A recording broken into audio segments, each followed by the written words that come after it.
There we go. And just a commercial for a couple of our upcoming committee meetings. So the Chamber has three policy committees that meet regularly. So this one's the Economic Development Committee, of course. Our Legislative Affairs Committee meets December 9th, and that's going to be a good one. That's what to expect in the 2022 legislative session of the Maryland General Assembly, and also an update on what to expect in 2022 in the Montgomery County Council. So that briefing will be led by our lobbyists from Venable and Harris Jones Malone. Our Infrastructure and Land Use Committee, and this will be a joint meeting with the Economic Development Committee. We're going to hold a joint meeting on December 14th to give an update on the P3 project to help relieve traffic congestion on the American Legion Bridge, I-270, 495 area. We're going to have Accelerate Maryland Partners, who's the pre-development contractor, come in, talk about an update on the project and the economic. They commissioned a study to examine the economic benefits of traffic congestion reduction. So we're excited about that. That's December 14th, and you can find that information on our website. So before I hand it over to our co-chair Ann Kademian and our board chair Lowell Yoder, I want to for Lowell to introduce our speaker Andy Bauer. I wanted to acknowledge Gigi Godwin, our president and CEO. Hi, Gigi. Good morning and welcome. And we also actually have a number of board members on the call. So I wanted Gigi, if maybe everyone could sort of go around and introduce themselves. We'll skip Andy, Ann, and Lowell. They'll introduce themselves at the end. But Anise, I know you've been introduced already, but I don't know if you want to kick things off and introduce yourself to Andy. Sure, I'd be happy to. Hi, I'm Anise Cody. I'm the president of Holy Cross Health Network, which is the which leads the community-based activities for Holy Cross Health and managing population health. And a member of our board. How about you, Joe? Hi, good morning, everyone. Joe Sanchez. I'm the director of R&D, Ecosystem Development, and STEM programming for AstraZeneca North America. Jake Adler, how about go ahead? Good morning, Jake Adler. I am with Montgomery County Government Community Projects Manager and kind of coordinate anything you need from the county. Just reach out and I'm happy to help track it down for you. I'll just keep going in the order I see on the screen here. Chris Carpenito, member of our board. Chris, go ahead. Good morning, Chris Carpenito, CEO of Cooper Building Services, first vice chair and a former chair of the board. And we are a construction management firm here in Maryland. Thank you, Chris. Tammy, I saw you pop up on the screen there. So a member of our board as well. Tammy, go ahead. Hi, good morning. Tammy Watkins, Government External Affairs and member of the board with PEPCO, Government External Affairs with PEPCO. Thank you. Charles from PNC Bank. Good morning, Charles Song, PNC Bank in the Commercial Corporate Division within PNC. Looking forward to listening about our future economy. Murley, good morning.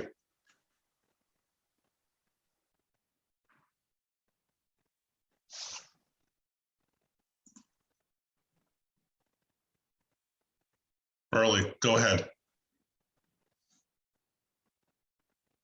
We'll get back to you. Ellie, good morning. Good morning. My name is Ellie Giles. I'm the CEO of Virtual Apprentice. We develop content for virtual reality for job training. And I'm excited to hear mostly about talent development and how we're going to focus on that for our economy. Nadia, good morning. Do you want to introduce yourself?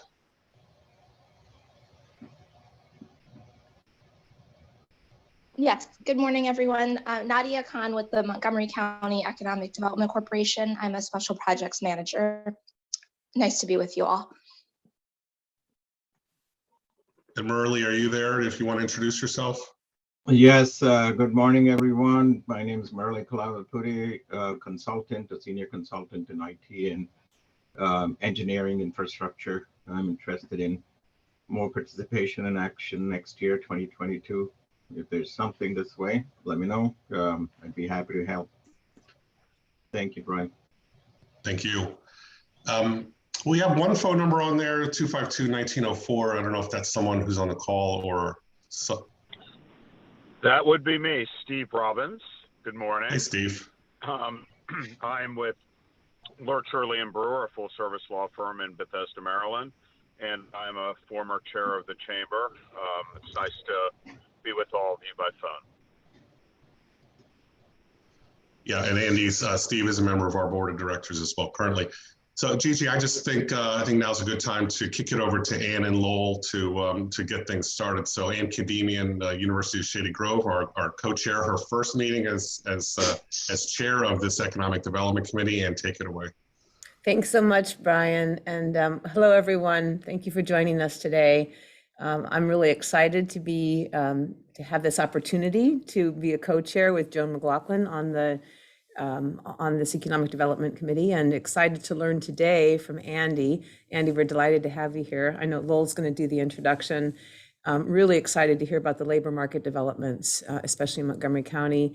Have a special interest in that, as you know, from my role here at the universities at Shady Grove, where we focus a lot on talent development for the county as well. So I'm excited for the conversation, Andy, and I'm excited to hear from all of you and your questions as well. Thank you, Brian. And thank you, Gigi.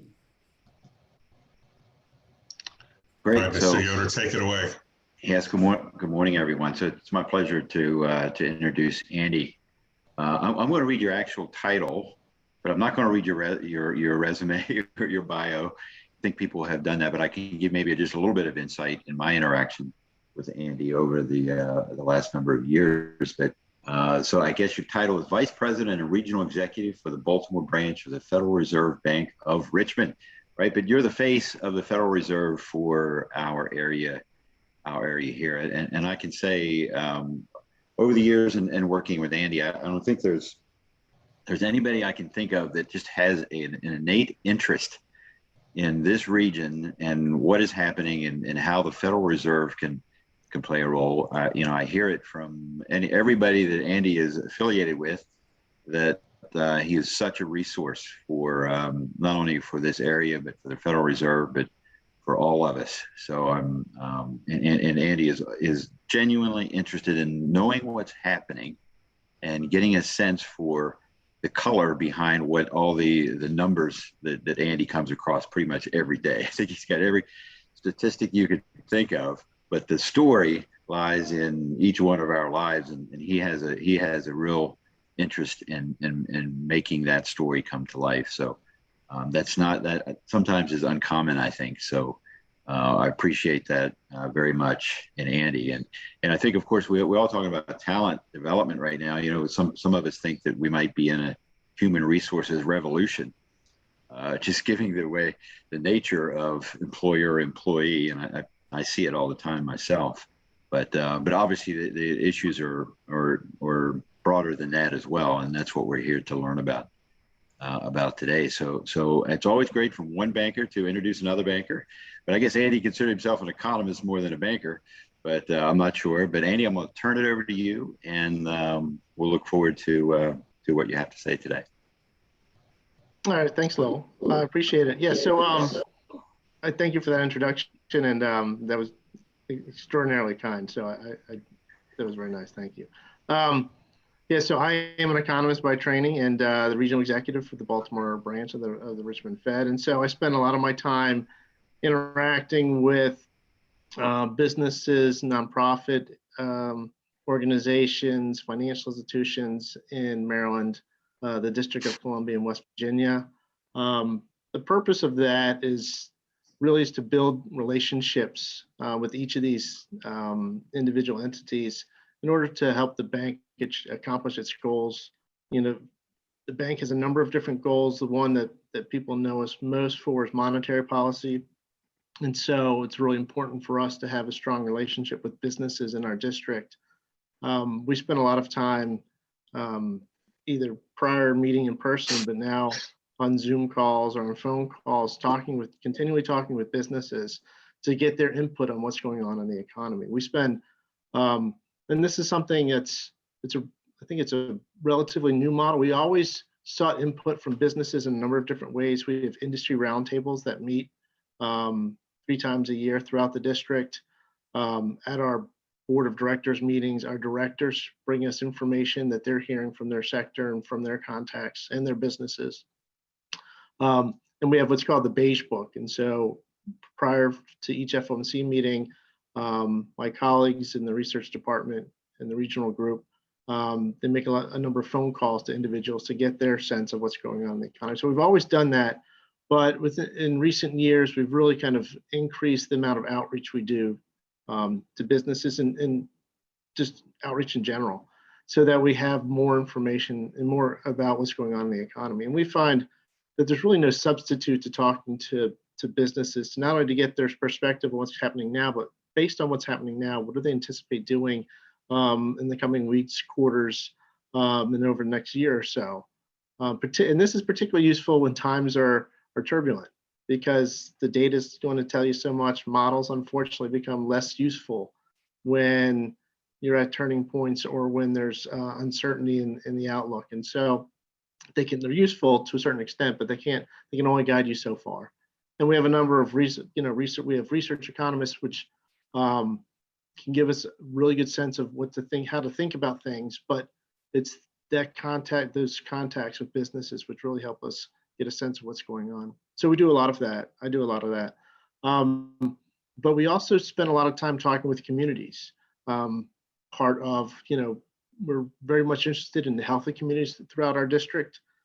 And because of the Community Reinvestment Act, we very much have an interest in the health of low and moderate income communities.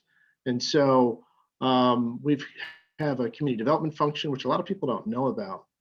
And that community development function is looking to partner with organizations to help low and moderate income communities progress in a number of different ways. In the past, we've focused on affordable housing. Workforce development is something that we're always interested in.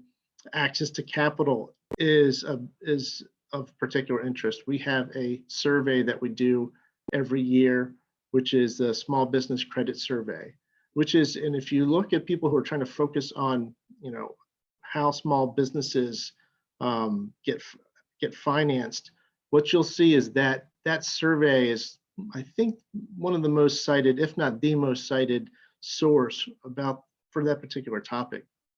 All the regional reserve banks participate. It's national, and it's national and it's annual.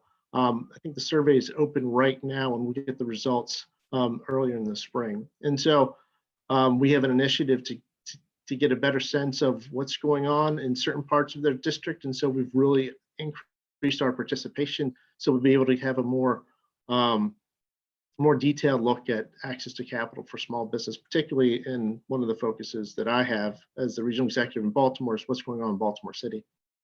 And then we also have a very big push in rural areas. One of the things that, which is less relevant for Montgomery County, clearly, but one of the things that Tom Barkin, our president, noticed when he became president a number of years ago was when he took a look at the landscape, he said, okay, well, as I look out at our district, generally speaking, metro areas are doing pretty well, according to different, if you look at different metrics.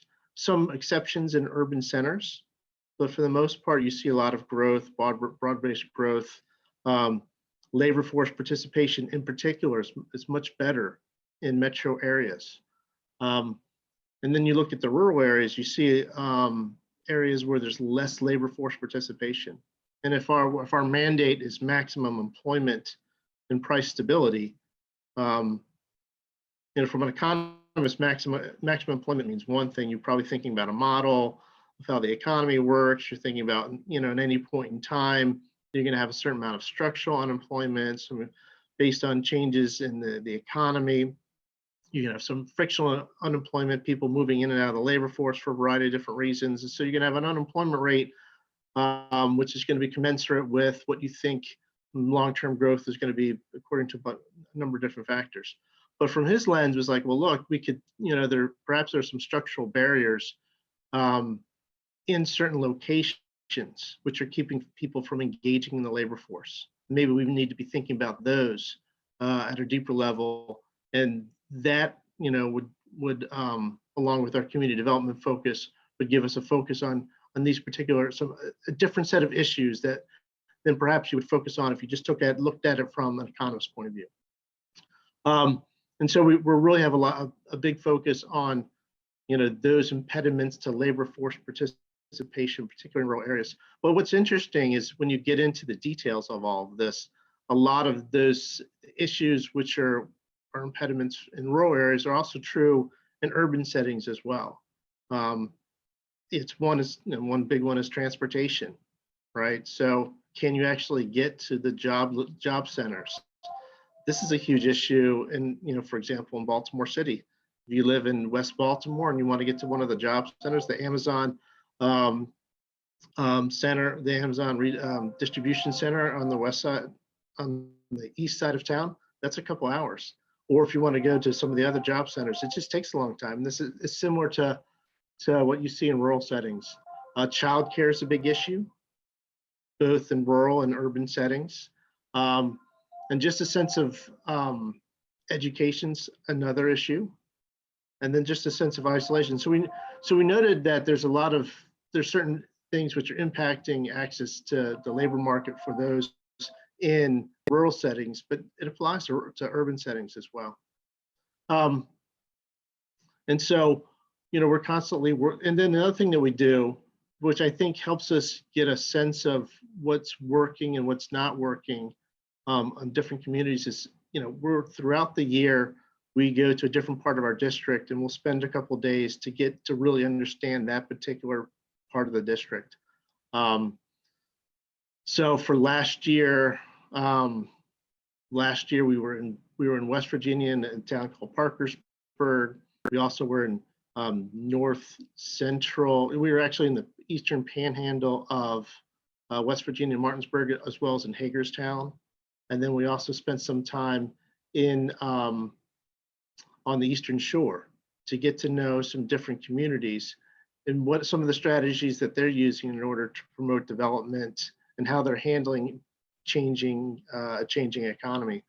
For example, what's really interesting in Martinsburg and in Hagerstown is that you have this tremendous increase in warehousing and distribution.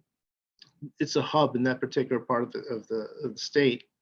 And how do you grow that workforce? And so just like everywhere we're hearing there's a lot of challenges finding workers. When you get into certain localities, and because of the development of certain industries, those challenges become acute. And so it's interesting to see the challenges they're facing in that particular part of that segment of the labor force, and then how they're trying to meet those challenges. So we call them community conversations, and we do that throughout the year. This year, for Maryland, we're going to spend some time in the northeast corner of Maryland, which we've yet to visit with Tom. So we'll be visiting some small towns there to see how they're handling what they're doing to promote growth in their towns, particularly in business development, economic development broadly, and then also workforce development. These are key issues. So those are kind of things that I participate at the bank, and so my background. Any questions about that? I'd be happy to talk about that before. Then next thing I thought I'd do is just kind of, since this is an interesting period and very highly unusual, just to talk about what's going on in the economy, the latest with policy. Talk a little bit about inflation. Everyone wants to talk about inflation these days. I know this is an economic development committee, but we can talk about inflation if you like. And then just talk about some of the really interesting developments in the labor force, which really, there's a couple things that at each point in the cycle, there's some things which are of more interest than others. We're always interested in what's going on in the labor market and inflation.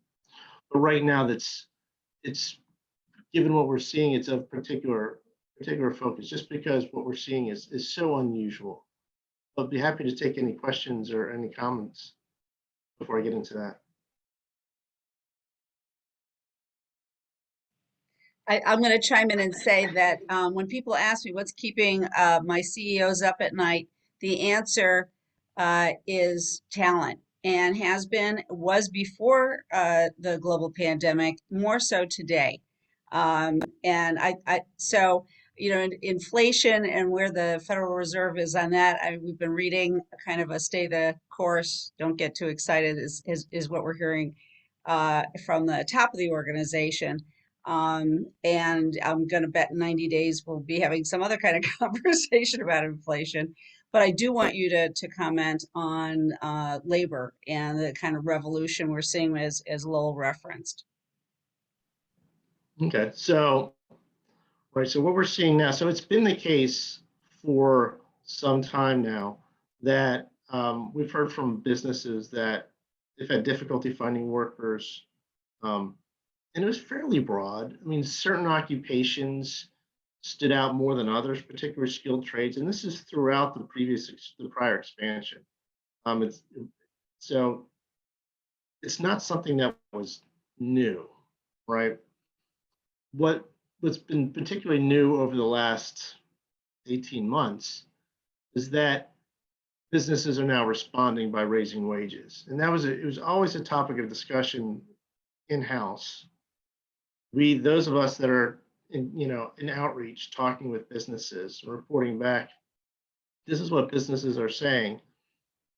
Then we'd have a discussion, well, why aren't they raising wages? Do they really need workers?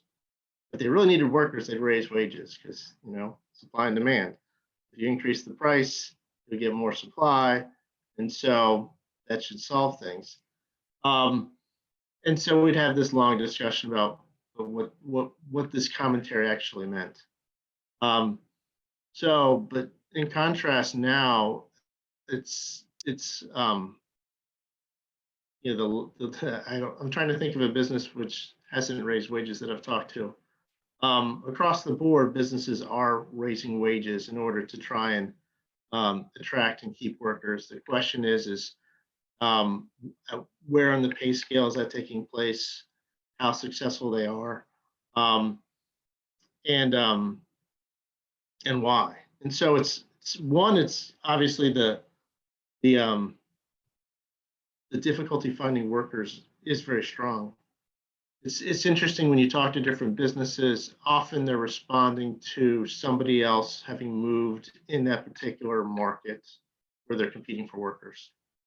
And so often it might be the Amazon has moved into town, or it could be a large retail chain perhaps like Walmart.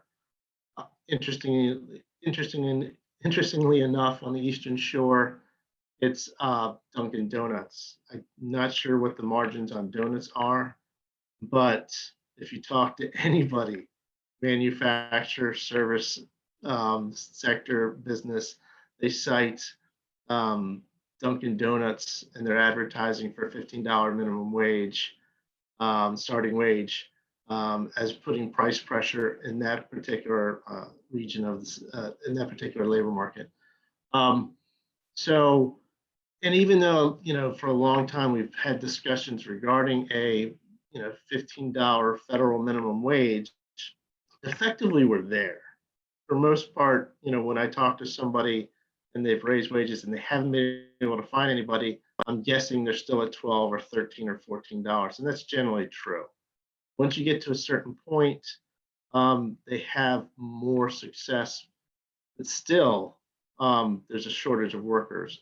So we've seen in the labor market, just on the wage side, everybody move up to close to 15 on the low end of the pay scale. Now you're hearing discussions about what does that mean for equity within for that particular business wage scale. Because now people who are existing workers are seeing the new workers have higher wages that are closer to their own, and so now they're expecting wage increases. And so we're hearing from some businesses that this wage pressure is going to continue as they try and make sure that everything's equitable within their own pay scale across the organization. So that's one thing that's going on. And of course, when you add the whole telecommute dimension to it, that adds an entirely new dimension to it, because now you've got people competing for jobs, across labor, physical labor markets. You've expanded the definition of what is a labor market, and so now the firms are trying to figure out, okay, if I hire somebody, if I'm a New York-based firm and I hire somebody that's in a small or medium-sized town with a lower cost of living, what does that wage look like? And vice versa. And so businesses are trying to figure out what that is. And, you know, we are hearing from firms that they're either gaining workers from looking to other markets because they're able to find people that are able to telecommute, or they're losing people if people are getting poached because of out-of-state employers. So that adds an entire dimension to what we're seeing right now. Overall, what's most interesting is that, you know, when you look at, we're very much focused on the labor force participation rate. And so the labor force participation rate prior to the pandemic was at, I think, 61.1%. And then that dropped sharply. No, I'm sorry, it was the labor force participation rate was 63, over 63, I think it was like 63.3. Most recently in October, 61.6. So it dropped considerably and really hasn't come back very much. And there's some interesting undercurrents there. If you looked at the labor force participation for prime age women, that had declined from 2000 to 2015, something that, you know, people were focused on. But from 2015 to just prior to the pandemic, most of that decline had been erased. So the labor market was strong enough in the second half of the 2010 decade that more women, real wages were increasing, brought women back into the labor force. And so you're close to where we were back in 2000 near its peak. The pandemic hits, and then the labor force participation falls across the board. And for, you know, almost all those gains for women were wiped out. Now we know for some of that, we know why some of that is just because of childcare issues fall more important, you know, a greater percentage of that burden falls on women. And so that's part of it. But overall, we've just seen this decline in the labor force participation rate. And then the question is going forward, should we expect these workers to come back in? And that's a discussion that we have internally. One of my colleagues has done a lot of work on labor force, looking at the demographics underlying trends in the labor force participation rate. And according to his work, the period of 2015 to 2020, where I mentioned you had the increase in the labor force participation rate overall, which was driven to a large extent by the increase of women coming back to the labor force. He said that actually was somewhat of an anomaly.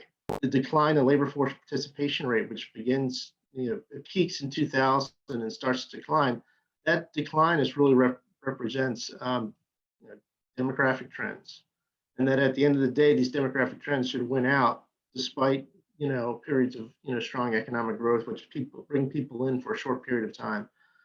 And based on the demographic factors, and if you just look at trend in the labor force participation rate, we kind of are where we are, should be based on those trends, which is an interesting viewpoint, because again, we hear across the board different challenges finding workers. And so going forward, if it's the case that we are kind of where we are, I know a lot of people retired, left the labor force. And there's a number of other factors for why people left. It could be the case that, you know, growth and, you know, people stayed in the labor market longer after the Great Recession because of they needed to regain their household savings after the losses due to whether equity and household wealth that was impacted by the Great Recession. And so they wanted to rebuild that savings. And so they feel comfortable retiring. There could be a number of factors, but if it's the case that, you know, the labor force participation rate is kind of where it is, that presents a different set of challenges for businesses going forward. Both short term, right, for 2022, as we try and find workers, given a really strong economy, as well as longer term, as businesses need to think about, you know, labor availability and then how you're able to actually run your business. So, of course, this presents challenges in a lot of different ways. One is a lot of the difficulty finding workers has been for those businesses at the lower end of the pay scale, right? And to me, I mean, when I think about, I should have mentioned before, or I should have said this at the onset, all the views expressed here are my own and not necessarily those of the Reserve Bank of Richmond or the Federal Reserve System. So I've said that now, so I want to, that's retroactive to when I first started, as well as will continue to the end. So there's a couple things which I find, and this is, borne out from just, doing some reading from colleagues and others, as well as talking to businesses. I think there's going to be some significant challenges in that if for those businesses whose model was very that relied on low paid workers, that's going to be difficult going forward. And particularly, I mean, if you think about one thing that stands out, home health, for example, a lot of those occupations, is somebody who's, helping somebody who has got some sort of either a disability or they've got a health issue. Those workers don't get paid a lot. The work is difficult. And often, the payments are in part due to government payments. So it could be Medicare, it could be Medicaid. And so you can't really raise prices. So, and all of a sudden your wages, you're having to pay more for those particular workers. And we're just finding that, in general, there seems to be resorting by those at that end of the pay scale, that kind of work is just less attractive now than it was in the past for a number of reasons. And so I just think that those kind of business models are going to be really challenged. And businesses are going to have to try and figure out how they're going to be able to handle this with more expensive labor. I've talked to a few firms who their response to more expensive labor is to cut back the extent to which they do business. They only take on those particular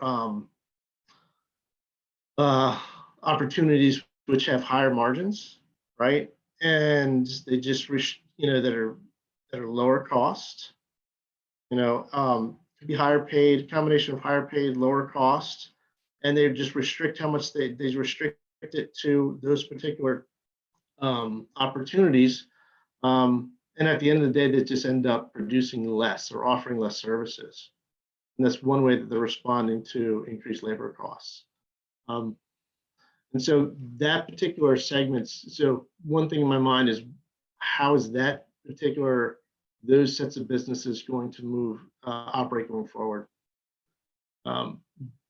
Other pain points, as I guess you could call them, it would be in those occupations which we've always had challenges, but because of just how the economy's changed during the pandemic, it's just those challenges are going to be accentuated.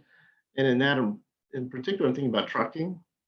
And so, with the e-commerce was on an upward trend. I mean, the pandemic accelerated a lot of trends that were already taking place in the economy. A move to e-commerce, move to telehealth, offering education online, a number of different things just kind of picked up in a really dramatic way.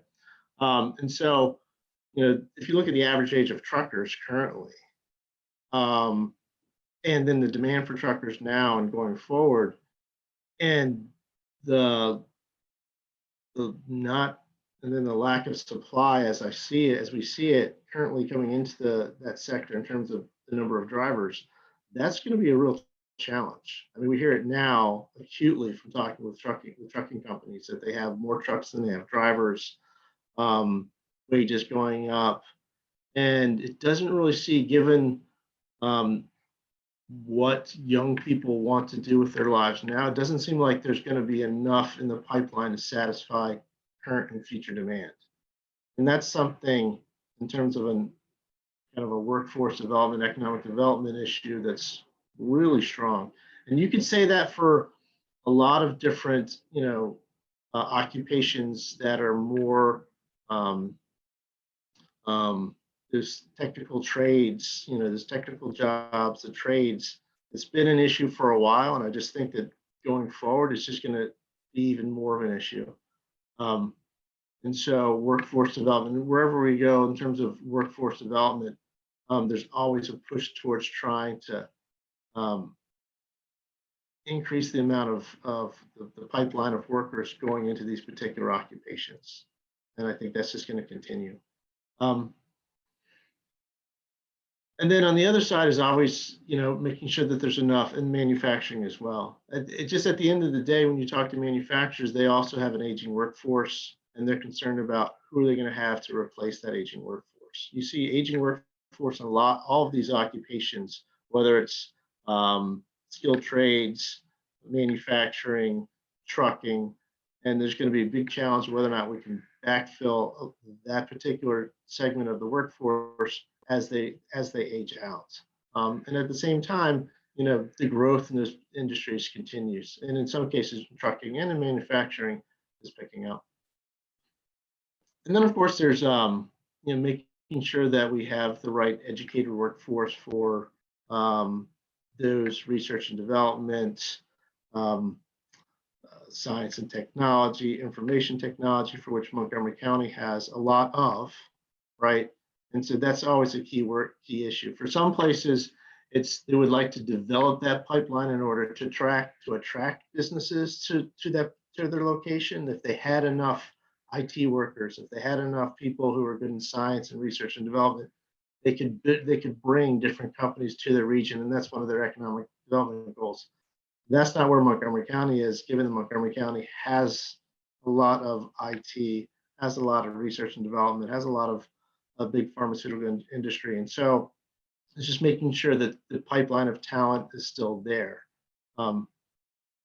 Which I'm sure that's something that Ann's thinking about continuously all the time. But given the region and where we are as a state, one of the things that stands out for Maryland is that it's got an excellent education system, a number of advanced degrees in this part of the country, and this really stands out. And so in other places, I would kind of mark that as something that really needs to be, some additional thought needs to go there. But given what you see in terms of on the ground now, in terms of the education level in Maryland, in this particular part of the state, the number of universities that can be tapped, that's something that seems like less of an issue going forward. With that, you'd be happy to stop. What I do want to talk a little bit about is just kind of like the broader overview. I'd like to talk a little bit about what we've seen in Montgomery County during the pandemic in kind of some detail. Any questions or comments? Okay, I'll continue on. So actually, I'm going to show you a couple slides. Can we do slides, Brian? Is that okay? Please. Okay. I've actually spared you from, as an economist, I've got 100 slides that I can drop in a moment's notice, and I've spared you those this morning.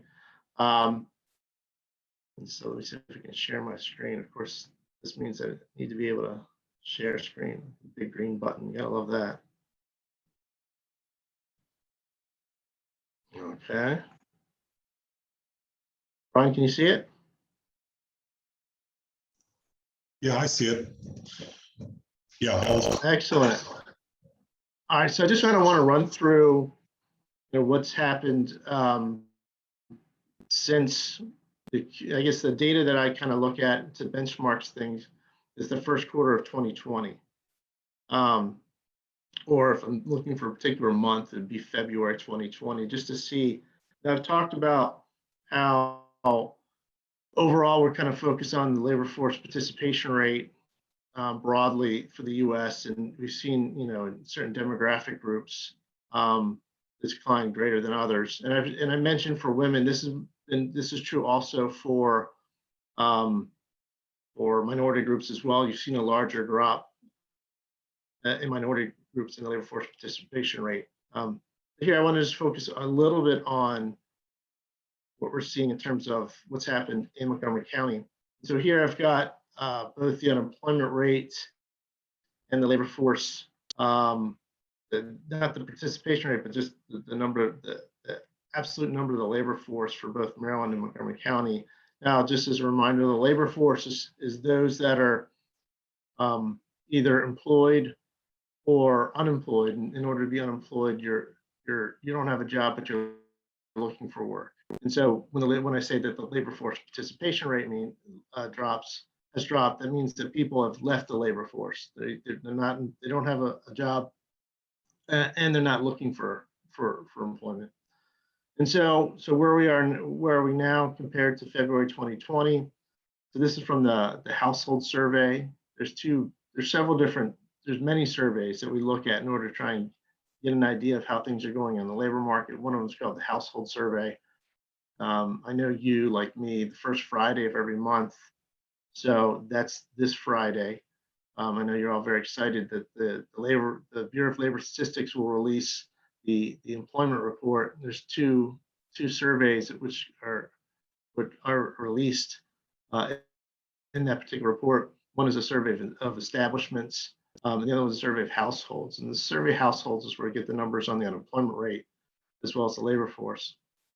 And you can see that the unemployment rates come down for both Maryland and Montgomery County, but it remains well above where it was prior to the pandemic.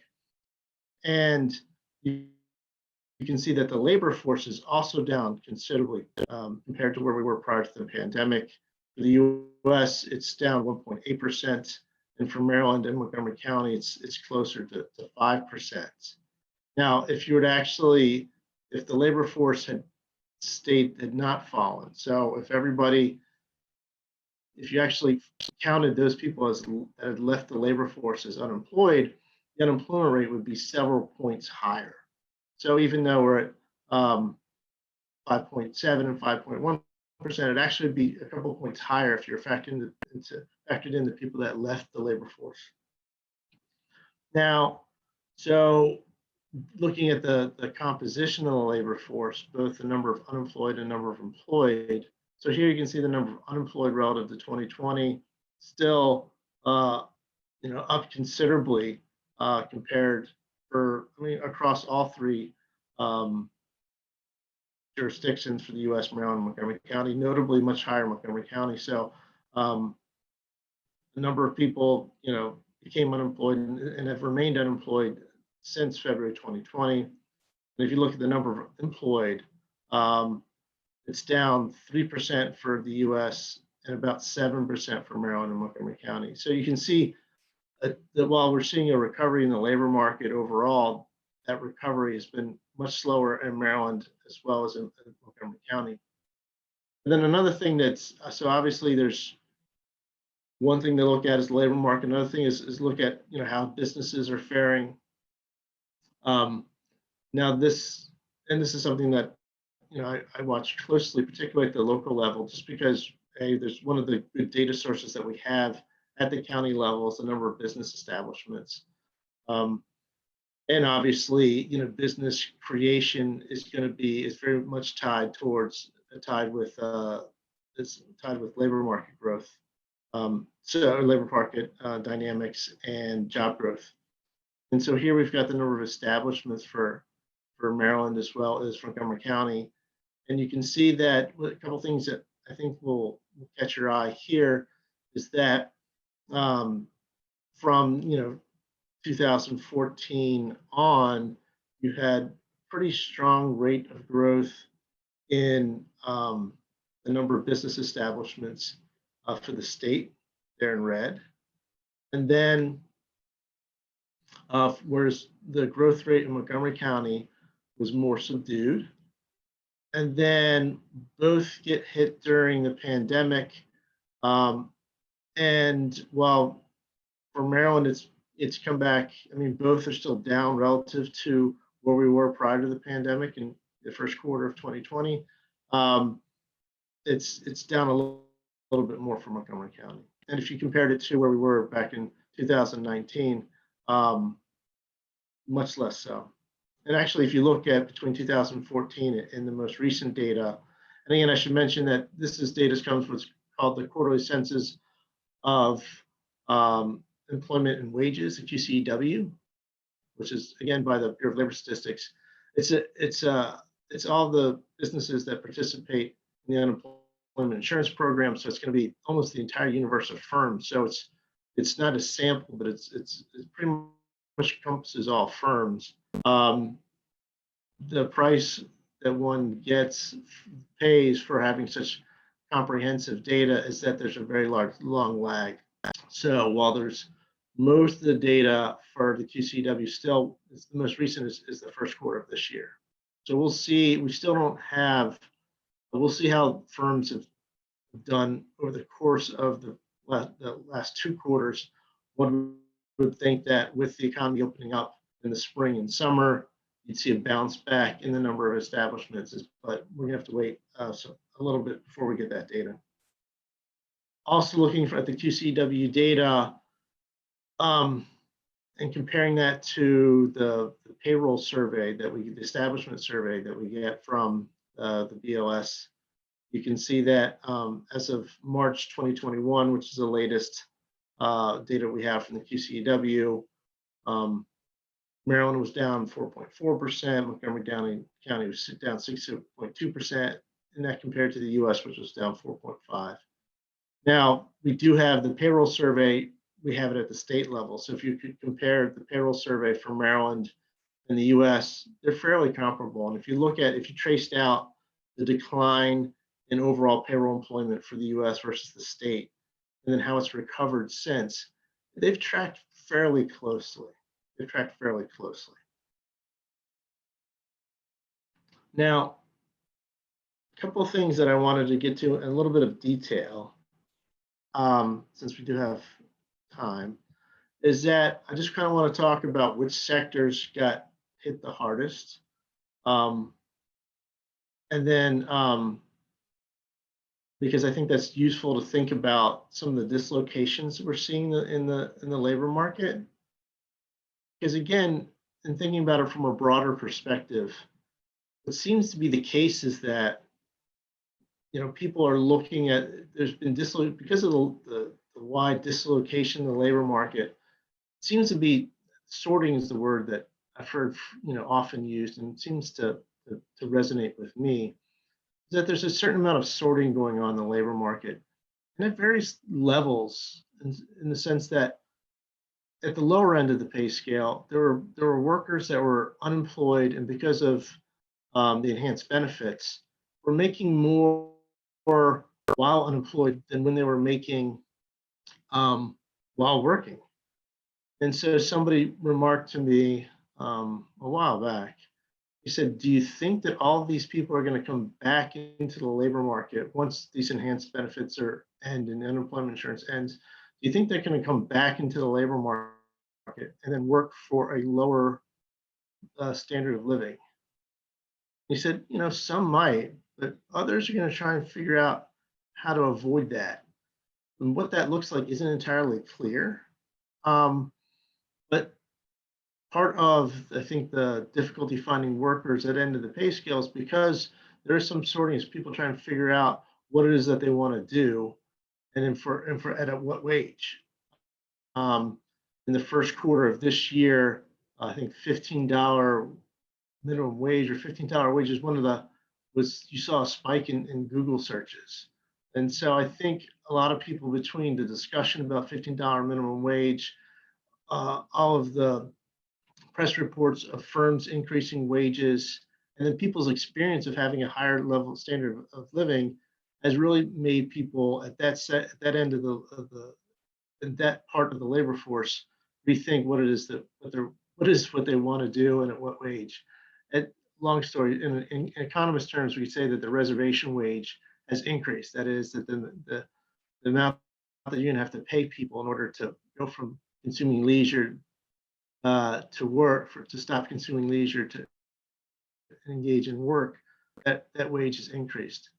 But also, and this is a colleague of mine did some work on this, it could be the case that there could be changes for 2 household earners as well. It could be the case that they're making a different set of decisions about how much work they're willing to engage in.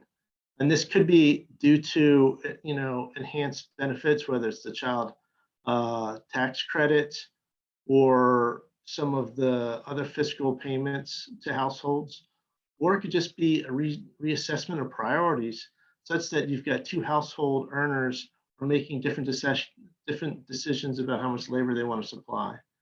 Maybe they found that, during the pandemic, one person's job was curtailed or lost, and they found ways that they could maintain their standard of living or something close to it, and that leisure work set worked better for them. And so it could be the case that the labor supply for two-wage households that could be of middle income or higher has changed as well. But anyways, so I want to kind of go through which sectors have been hit the most, because I think that's where we're going to see the most churn in terms of labor availability. Anyways, so this chart just basically goes through the QCEW data for the most recent quarter, which is the first quarter, and it breaks out wages, employment, and establishments. And so I put out all three, and this is percent of total for each. And I put out all three because I just kind of want to highlight a couple of things. In many cases, whatever the percent of employment, total employment, it can be very close to total percent of establishments, as well as wages. But you could have differences depending on some sectors. The wages is much higher than average, and so the total quarterly wages for a particular sector are very much going to be much larger than the amount of employment or establishments in that particular sector.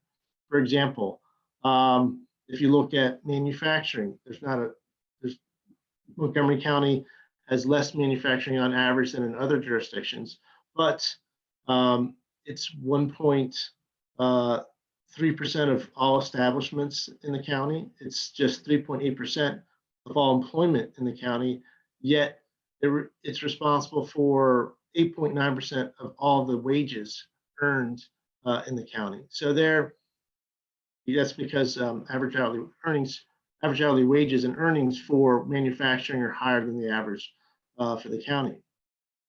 I think what also stands out on the other end is other services.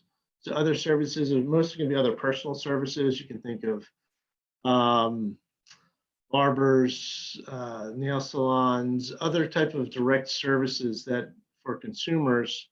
You've got that about 20% of all establishments are in other services, and yet it's only 5.2% of employment and only 2.9% of quarterly wages. So what does that mean? You've got a lot of small businesses, so as a result, because they're small businesses, they don't have a large share of total employment at 5.2%.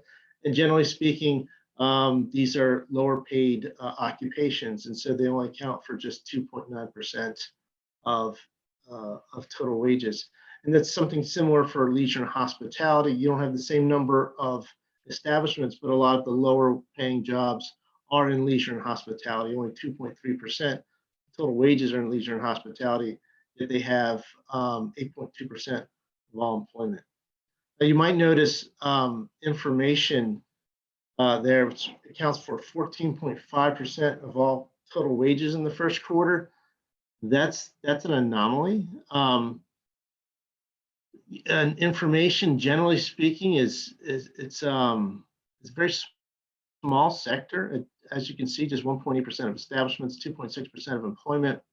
But there's a very large one-time payment to some software publishers in Montgomery County, which resulted in a very large increase in quarterly wages. It's on my to-do list to figure out exactly where those software, because it's in the order of like $900 million, I believe, for the quarter. A huge increase. And so I'm curious to see more about that. But setting that aside, normally information sectors is quite is much smaller in terms of quarterly wages. So let's talk about what happened over the last from the first quarter of 2020 to the first quarter of 2021. Business closures in several sectors were severe. I mean, you saw closures, across the board, with the exception of manufacturing. Manufacturing, you saw actual increase in terms of the number of establishments. Information software publishing, also newspaper publishing, is kind of different forms of communications, but a lot of them are press, media, but it does include software publishing. And so there, I think, because of the move to online, school, health, and that particular response to the pandemic, you saw increases in terms of establishments as well as wages, as I mentioned earlier. You did see an increase in terms of the number of establishments in the financial sector. And the financial sector includes, not only banks, but also includes those that are engaged in real estate as well. Notably, however, the largest losses were in three sectors: construction, trade, transportation, utilities. And there you might be surprised given the move to online. And so we saw a very large increase in terms of transportation, warehousing, wholesale trade. It's just the case that Montgomery County doesn't have much of that. And so while there's a decline in retail, there's declines in retail everywhere. There weren't those offsetting factors, an increase in distribution sector to offset those declines in retail. So the decline in trade and transportation was quite large for the county, as was leisure and hospitality, but that was true everywhere. And then so that was establishments. If you look at employment, so the employment losses were widespread across all sectors, with the exception of manufacturing. And again, as you would have expected, leisure and hospitality were the largest, as well as education and health and other services. And then lastly, what about wage gains? And so here the picture is a little bit different. And so the reason why, so I would focus on, obviously I did a total, and then I also did a total excluding information. And so you can see that when you exclude that odd one-time increase in payments to increase in quarterly wages in the information sector, when you exclude that, you get a very different picture. And so if you look at the total excluding information, wage gains were down just slightly. If you don't, you saw wage gains for the quarter were up for the entire quarter for the county. But looking at by sector, along with the decline in business and the number of closures in construction, as well as decline in employment, total wages were down in construction meaningfully, as well as in tremendously in leisure and hospitality, as one would expect, as well as in other services. And then you saw slight decline in business and professional business services. And interestingly, despite the decline in employment and despite the decline in number of businesses, you actually saw a small increase in total wages over those 4 quarters. So I just wanted to show you that, and then to get, I would feel remiss if I didn't give you a really detailed table with even more granular level detail. But it's something that I've been focusing on since the pandemic, is those sectors that have been hit the hardest, and to the extent that they're recovering. Because again, those people, those workers in those sectors, it's difficult because if you're in the entertainment industry, if you were in construction, or if you're in certain leisure and hospitality workers, and you lose your job during the pandemic, and that sector is slow to rebound, you're more likely to leave the labor force. And once you're out of the labor force for an extended period of time, it becomes much more difficult to come back. And so I've been following very closely those sectors hardest hit, and the degree to which they're coming back. And so I wanted to show you, from the first quarter of 2020 to first quarter of 2021, at a more detailed level, the hardest hit sectors. And again, not surprising, arts, entertainment, and recreation.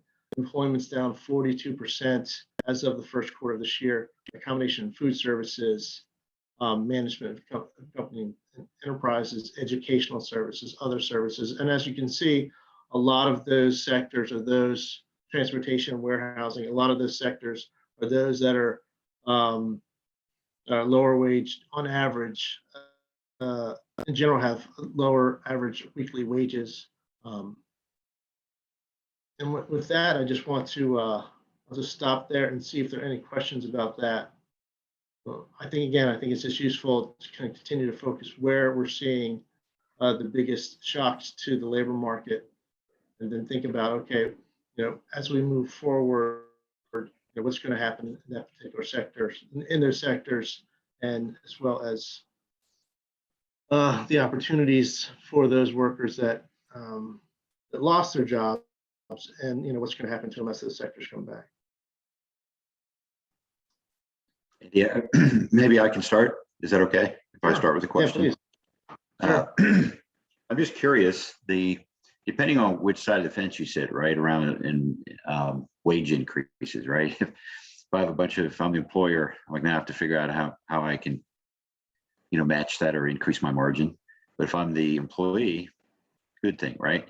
I'm wondering from just an economic point of view, I think the cure-all or the magic elixir for increasing wages is productivity gains. And I'm curious if what your perspective is on that, if automation or technology, or if those things say, I'm more efficient now, so some of that, of what I'm giving up, so to speak, in higher wages, I'm making up somewhere else. I don't know if you have data that would suggest that, or if that's a faulty assumption altogether. No, I mean, so, when you talk to firms that are raising wages, we ask them, are you increasing prices, right? And so this is where, if you talk to a lot of different firms, you're hearing, to the extent that, so in the past, in general, let me start with this. In general, firms are very reluctant to raise prices just because they're very concerned about, what's the elasticity of demand going to be? So if I raise prices, what am I going to lose? How many customers am I going to lose? And in many cases, consumer markets are very, very competitive. And so they know there's another alternative. And so they're reluctant to raise prices. And so in the past, when there's been an increase, a shock to some sort of input costs, we ask them, what are you doing? In many cases, there's margin compression. They'll find ways to become a little more efficient, more productive in order to offset those higher costs. The exception being, and sometimes when there's just a very visible increase in costs where they can just look and say, hey, look, everybody's facing higher costs because X is up. So we're increasing prices by Y. And then those prices may or may not come down depending on the particular item in the particular market. So now you're hearing more, many more stories in terms of increase in prices. You see it in inflation measures. Inflation measures up sharply this year. And so, and when you talk to businesses, part of the reason that the prices are going up is because to offset higher wage costs. But at the same time, businesses, and gets to the kind of, I think, they're looking at not only they're looking at wages, current labor availability, but also what they anticipate future labor availability is going to be. And based on all of that, they're saying, okay, does all of this, do I need to, does the current situation, my outlook, justify investing in either technology or some other systems in order to increase my productivity? Because I can see that labor availability is going to be lower than I want. There's going to be more pressure on wages. And so I need to be able to become more productive. And we do hear that somewhat frequently. I mean, we hear it's not unusual for businesses to say we're looking at, particularly on the manufacturing side, this is particularly true. They're looking at the entire manufacturing floor, looking at, how much labor is involved and where they can invest to substitute capital for labor. That's for certain, and that's been going on for some time. Also, in other parts of the economy as well, I've talked to bankers, for example, who've said, there's certain processes that perhaps we can use, especially some of the back office processes, that maybe there's some sort of artificial intelligence that we could use, or machine learning that we can use in order to process some of the forms. We're processing a lot of different forms. Do we need to have a person looking at every particular form? If there's some algorithm that can be used in order to speed up the process. And so I've talked to some bankers who are looking into that and are actually employ that. And so to your question, yeah, a lot of businesses are looking at ways in order to become more efficient and more productive, in part because of not only just rising wages, but also just looking at longer term, what does labor availability look like? So Andy, if I could follow on there with another question about how good are we at sharing best practices globally? So with other parts of the world that have already come through this phase, where they've had labor challenges, the rate of retirement has been very high, and they weren't able to replace their workforce as readily. I'm thinking about the Singapores and the South Koreas and the Indias of the world. So how good are we at getting that information and that playbook to anticipate what our next move should be to mitigate and any challenges? Yeah, that's a good question. I would say I'll start asking people that, but based on conversations and just, I think we're finding ourselves in a new place, because I think a lot of people are looking at the labor shortage and they're very surprised at this point.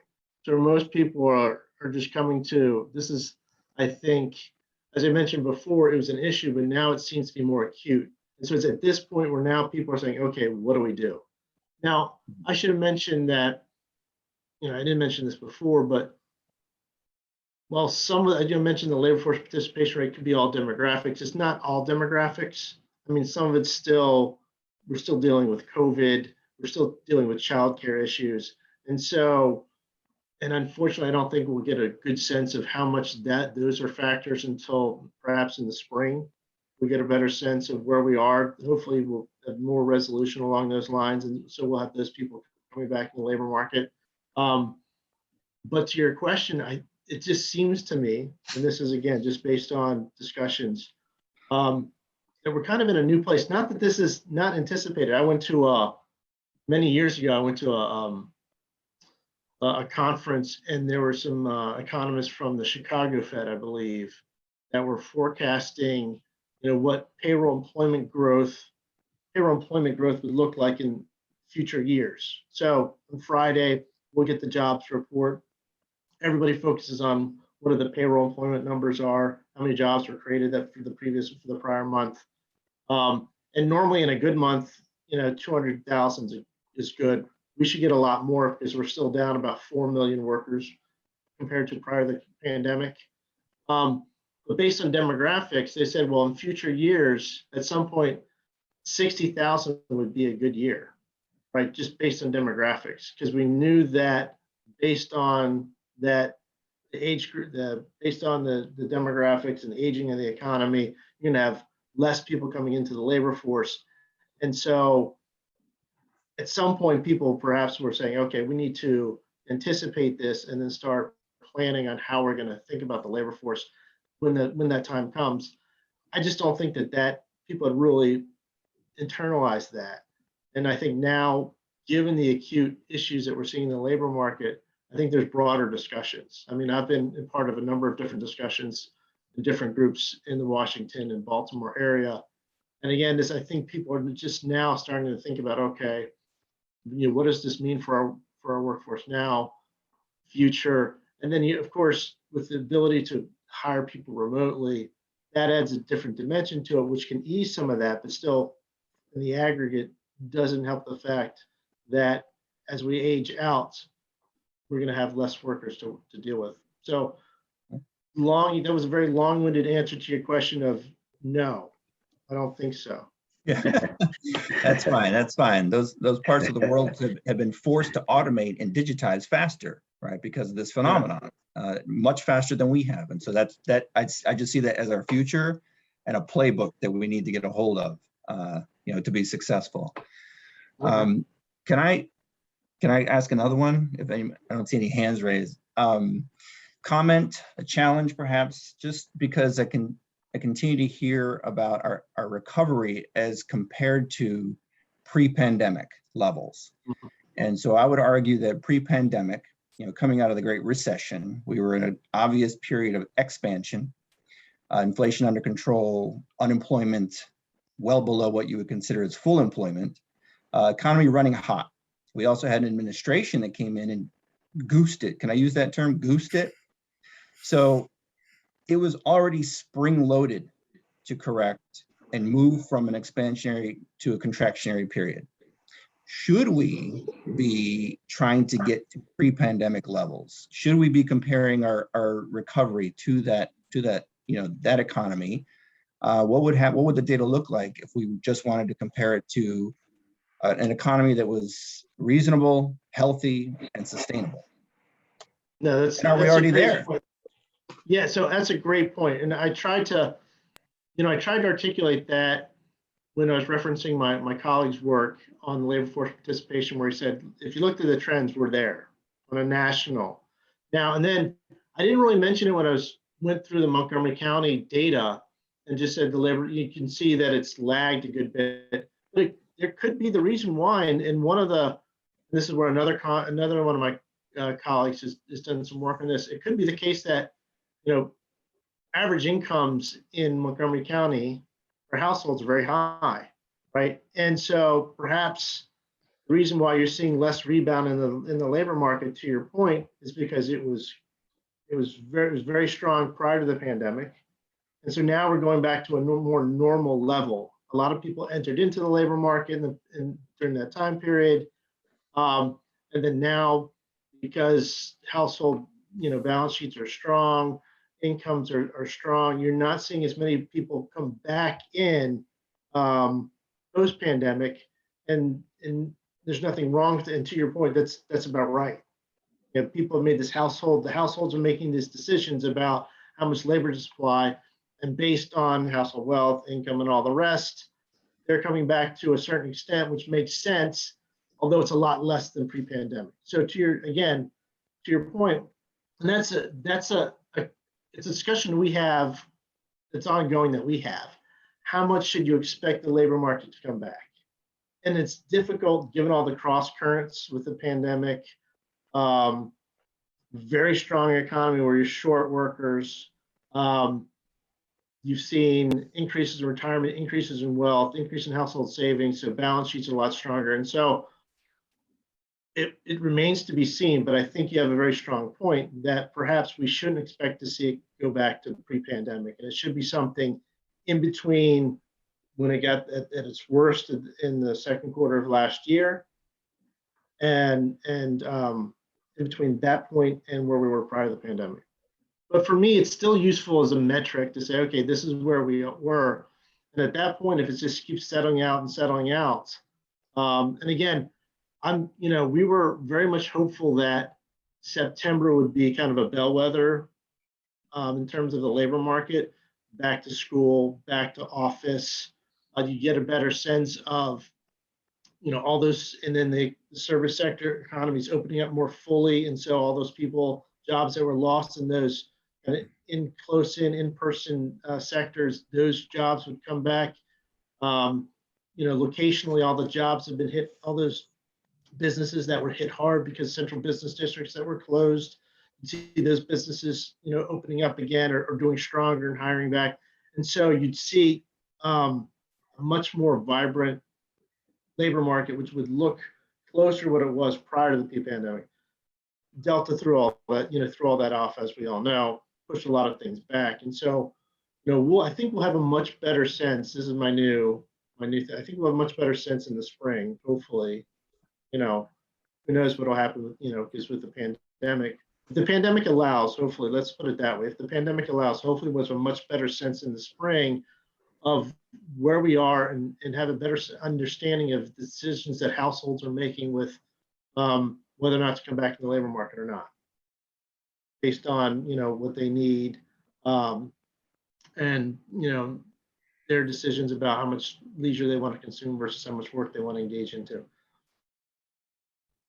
Andy, can I ask a question? Sure.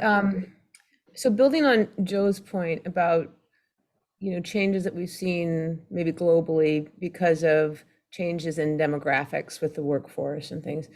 I'm looking at the data you put up there for construction and for leisure and hospitality and the industries that were hit really hard, job loss, wage decline, all these. Is there a trend, is there a historical pattern to say industries, you know, that have been hit this way, they can either start to slowly dwindle and decline, or they can innovate and transform? And I'm wondering, you know, for example, seeing construction becoming more digitized or, you know, more data driven. Are there trends and patterns to show innovation when industries are hit this way, both in terms of job loss, in terms of decline, business loss? Can we expect some innovation? And I would think that, you know, translates into the kind of talent demands and needs that they would have as well. Is that something we can zoom in on, or is there data on something like that? That's a good question. I'm thinking about the data side. What's really clear is if you look at, I would argue, is that you do see it on the manufacturing side. And this is particularly true over the last couple of business cycles. If you look at during the recession, you know, production falls, so demand for workers declines. You see declines in manufacturing employment. And then you get the recovery phase, demand picks up, hiring picks up. But what's been interesting is that over the last couple of cycles is that the level of employment post the recession doesn't return anywhere close to where it was pre-recession, but we're producing more things, right? And that's because, and again, in talking to businesses, I think it's a little bit more difficult to measure perhaps on the service sector side. Perhaps some people have done that. I'm just not aware of it. I can take a look. But again, it's one of those things where, you know, demand falls. You need to somehow continue moving. You know, you need to figure out how to have the business continue to go forward. So you become as lean as possible. You lose people. You try and do things differently. In many cases, what happens is when the economy comes back, you just find that there's certain positions you no longer need because you figured out ways of doing things without those particular positions.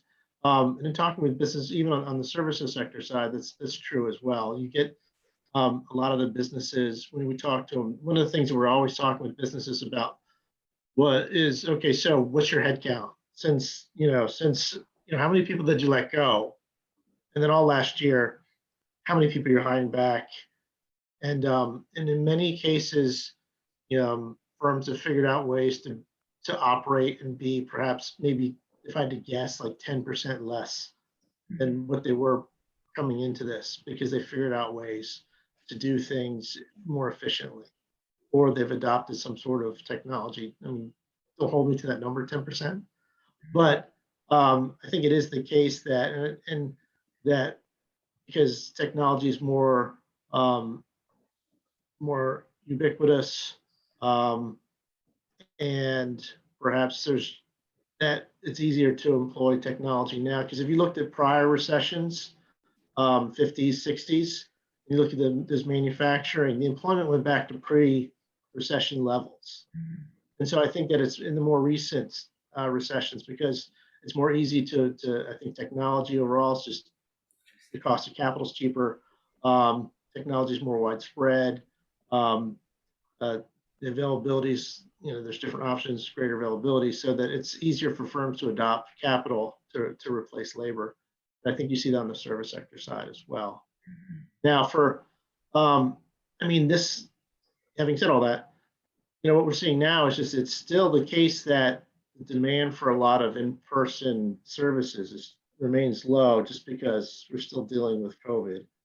And so And I mean, some of my favorite theaters are still not operating at capacity or as many shows because they know the demand's not there. And so we just really won't know in some of those really hard to hit sectors going forward. Construction, just to say real quick about construction, it is the case where, yeah, construction become more digitized. There's a company in Baltimore that actually, they pre-make all of even residential housing toward their plant. It's a really interesting model of how they actually can build houses, and then basically and then you ship the house, and the final stage is just really kind of looking, just putting the pieces together, right? Because everything's prefabricated, and that's definitely true on the construction side. It's been that way for some time. I mean, not all construction, commercial construction, but in some cases, again, they're doing it in manufacturing plants. They'll make the different parts of the unit, and then when they get to site, it's actually just kind of putting them together. I saw this one presentation from this one company where they showed the excess materials that they used that were left over after making this. I think it was either a university dorm room or a hospital, and it could fit into a fairly small bin. And there's a residential home builder in the room who looked at that and said, "Wow, that'd be like our excess materials for like the first week, from building something." And so, yeah, it's very impressive that some of the technological advances, and so I expect that to continue. Andy, I had a question. In the sort of metro Maryland area, DC, Maryland, Virginia, and Montgomery County, there's a $15 minimum wage requirements throughout the region, and different jurisdictions are at different levels. Montgomery County's basically arrived at $15 an hour. You had mentioned earlier in the presentation that wages, even at the lower end of the spectrum, have gone to $15 an hour in the area. I mean, you may not know the answer to this, but I wonder what sort of pressure there'll be on policymakers to propose minimum wage floors that are even higher than $15 an hour, or did the pandemic sort of labor market situation change that?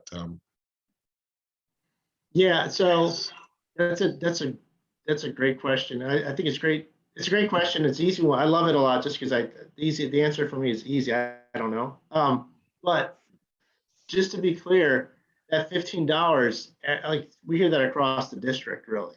And so even in lower cost areas, they might be a couple dollars short of 15, but it is the case, Eastern Shore, my colleagues in Virginia, Carolinas, it's fairly common to hear that it's difficult to find workers for less than 15. You might some people might be getting away with 14, 13. And again, there's a mix. There's also benefits. There's also bonuses. A lot of firms are using bonuses in order to attract and keep workers, in order to try and keep from having to raise wages. So it's a mix of things. But at the end of the day, given the strong increase in wages, and so there's a couple things that people look at when the employment report comes out. One is the number of jobs that are created. Another one that's closely followed is average hourly earnings, and what have wage gains been over the past year. And right now they're close to 5%. And so now somebody might point out that, yeah, inflation's up 5%. So in real terms, there have been no wage gains, right? And some people have pointed out that if you actually inflation adjusted wage gains have not been much this year. So, and so that's a point well taken. And so the question then becomes, well, what are we expecting inflation to do next year? What's going to happen with prices broadly next year? And now, if you look at the latest projections from the FOMC that came out after September meeting, expectations are for inflation to come back down next year to 2 to 2.5%. There's a lot of discussion about whether what we're seeing now is permanent or transitory. For a lot of reasons, you could argue that what we're seeing is transitory, that we're not going to have a repeat of 2021 and 2022. Prices will stabilize and in some cases start to fall tremendously once we get supply back online. And so once once prices start to fall and once inflation starts to level out, wage gains will still be there, and then we'll have inflation settling out, and then at that point, over a couple of years, you can say that yes, we've had a significant gain in terms of wage growth, even on a real basis. Thank you, Andy.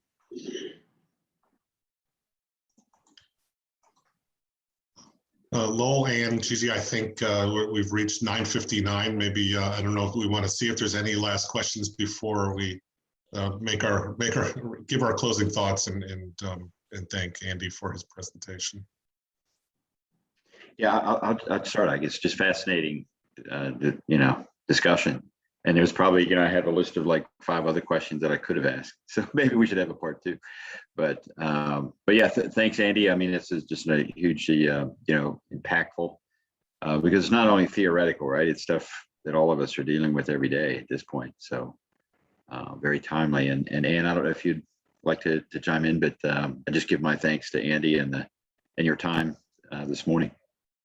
Yeah, I join Lowell in thanking you so much, Andy. This has been tremendous. And you started off by making some comments around the urban-rural divide. And I think this is going to be a fascinating phenomenon to watch how that shifts and changes with the new workforce opportunities. So I hope we can talk with you again. But thank you so much for this great talk this morning. Oh yeah, no, I'd love to, because again, we're very much kind of focused on how this is going to play out. And again, with all the stimulus money that's out, there's a lot of opportunities to invest in those areas, not only rural, but also in urban areas that are underinvested in order for infrastructure like broadband. And so it's a very interesting time to be thinking about economic development broadly, just because there are more resources that can be brought to bear. In many cases, the question is localities are getting these resources. It's kind of a one-time, is this a unique opportunity? What are you going to do with those funds? And what kind of investments can you make that are going to impact long-term? And so it's a really interesting time to be thinking about economic development. Thank you. And I'm going to chime in to say thank you, Andy. We have enjoyed many years of working together, and I'm looking forward to many more, especially as we continue to follow the what's next, the bouncing ball of what's next, exciting trends. Just as a teaser, I just wanted to mention for the benefit of the committee is that Brian and I are working with Andy and his team on industry roundtable concepts. We're looking at a life sciences industry roundtable for the spring, so stay tuned on that. And as always, there's more. And I'm also happy to say that Tom Barkin is coming back to be our board speaker in March. So imagine what the world will look like in 90 days. That'll be a stay tuned. More coming. But Andy, if you're willing, would love to be able to follow up with questions.